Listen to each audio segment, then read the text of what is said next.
شب قدر کی بڑی عظمت ہے۔ یوں تو پورا رمضان ہی اللہ تبارک و تعالیٰ کی رحمتوں کی برسات چھما چھم ہوتی رہتی ہے، لیکن بالخصوص بڑی برکتوں اور عظمتوں والی رات شب قدر ہے۔ ابن ماجہ شریف کی حدیث پاک ہے، جلد نمبر 2، حدیث نمبر 1644۔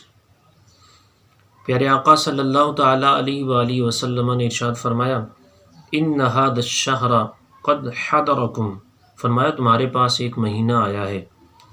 وفیہ لیلۃ خیر من الف شہر،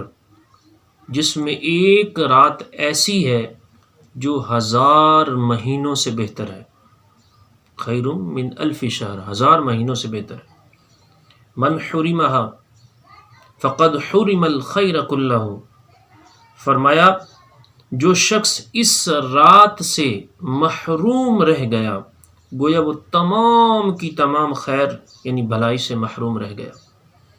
ولا یحرم خیرھا الا محروم،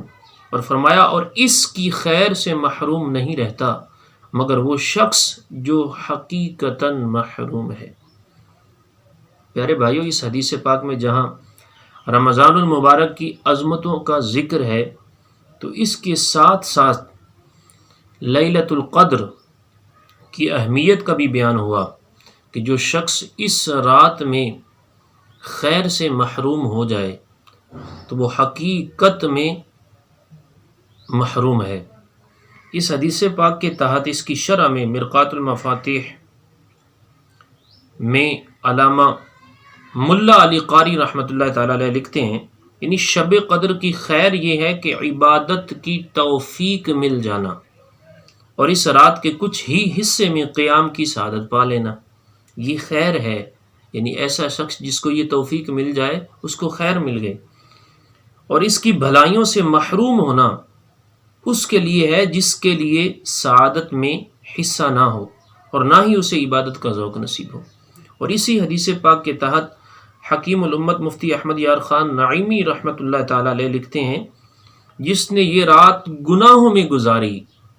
یا اس رات بھی بلا عذر عشاء اور فجر جماعت سے نہ پڑھی، اس لیے اس کی خیر و برکت سے وہ شخص محروم رہا، وہ بقیہ دنوں میں بھی بھلائی نہیں کمائے گا۔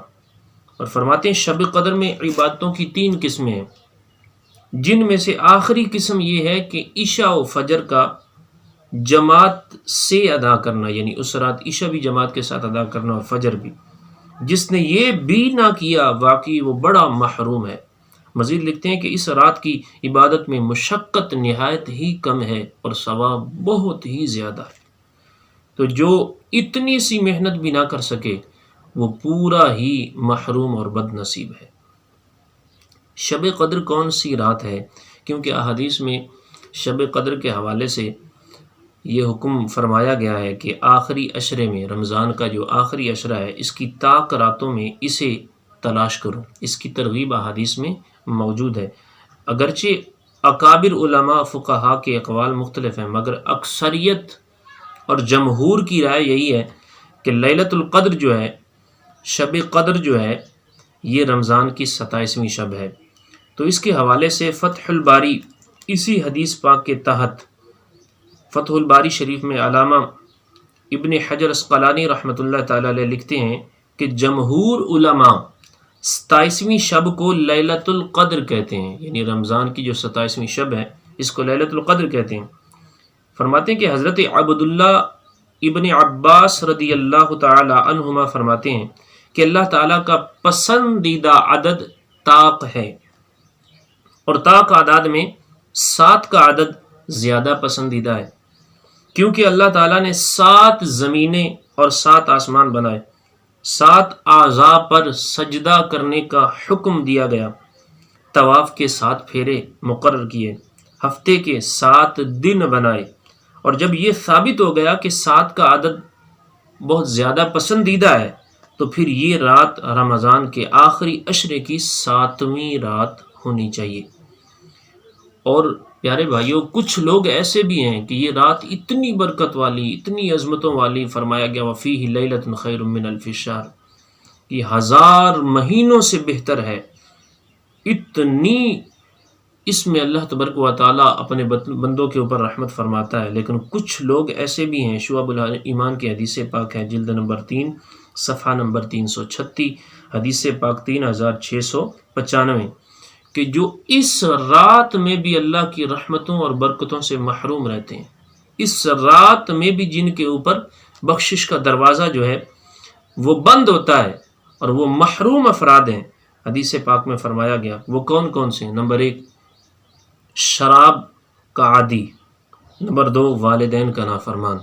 نمبر 3 قطع رحمی یعنی رشتہ داروں سے تعلق توڑنے والا شخص، اور نمبر 4 آپس میں بغض و کینہ رکھنے والے اور آپس میں قطع تعلق کرنے والے۔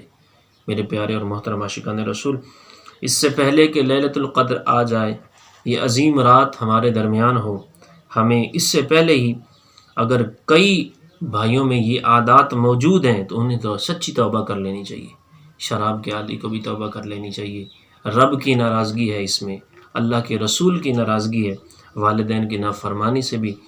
توبہ کر لینی چاہیے، والدین سے معافی مانگ لینی چاہیے، اور قطع رحمی یعنی رشتہ داروں سے تعلق توڑنے والے کو بھی توبہ کرنی چاہیے۔ حدیث پاک میں آتا ہے لا يدخل الجنت قاطع، کہ جو قطع تعلقی کرنے والا ہے، تعلق توڑنے والا ہے، وہ جنت میں داخل نہیں ہوگا۔ اور آپس میں بغض و کینہ رکھنے والا شخص جو ہے یہ بھی کوئی اچھا کام نہیں کر رہا، یہ بھی بہت برا کام ہے،